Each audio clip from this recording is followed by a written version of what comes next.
One of the things that I come to understand and learn through my experience in working with projects and teams is that you get more of what you reward. And what I mean by that is that you need to have a reward system in place, and you need to reward those activities, those actions, those behavior that you want your people to model, you want your people to duplicate. And what happens, and I've done this myself, is that many times we kind of get that constructive, sometimes even negative feedback to our team members, the things that we don't want them to do, right?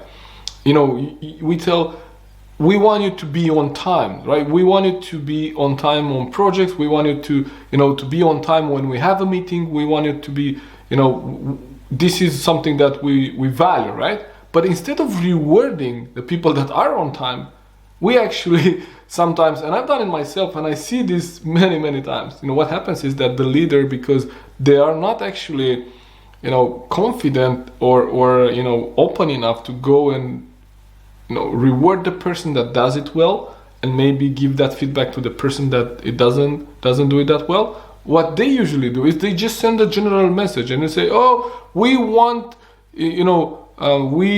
you to be on time on the next meeting."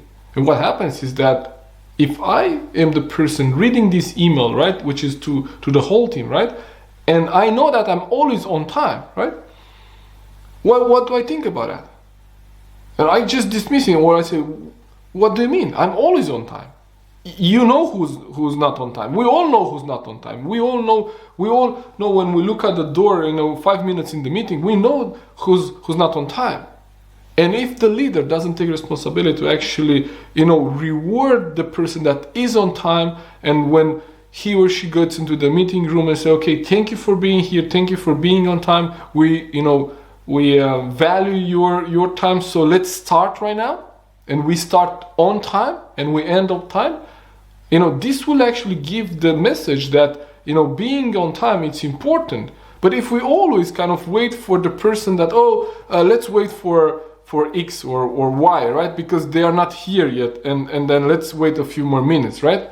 And what happens is that we give the message that, okay, if I'm late tomorrow, they will probably wait for me, and if they don't wait for me, I'm not important if they start without me. So instead of you as a leader, as an entrepreneur, as a business owner, instead of you kind of, maybe giving that negative feedback or maybe constructive feedback or telling people what not to do, start rewarding them for what you want them to do. So if they come on time, if that's one of the goals, just reward them for that. Thank you for being here. Thank you for being in time. We honor your time, so we will start on time and we'll end on time. And those that miss the meeting, okay, miss the meeting. But you reward them for what they did, right? And because you do that, they will do more of that. Instead of just kind of complaining for the things that they don't do well. And avoid to send that general message. If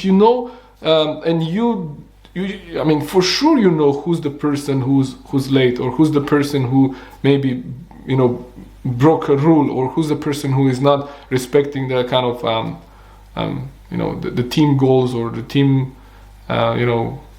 structure or procedure. That. So go and give feedback separate to that person. So, and this is another thing.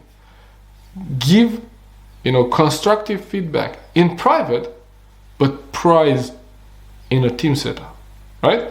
So reward the activity in front of other people so they can see that you reward the person coming on time.